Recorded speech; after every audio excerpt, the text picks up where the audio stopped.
Hi, in this Excel file we will use sequence function to split any number or any character into cells. So if I type any text or a number, it will come in a cell according to its length.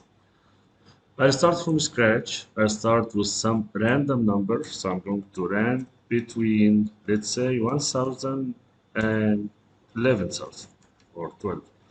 So now I have different number lengths. I'm going to copy and paste them as a value. What we are going to use is a sequence function, and sequence is new in 365.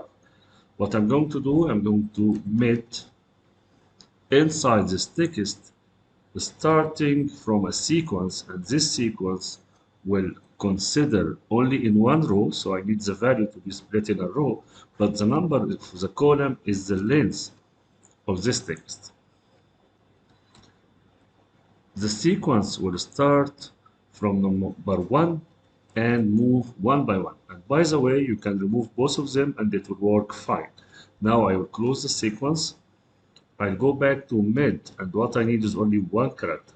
Now if I hit enter, the function will spell over number of column according to my value. So regardless of the length of my text or number, it will split across the same row. That's it. Bye.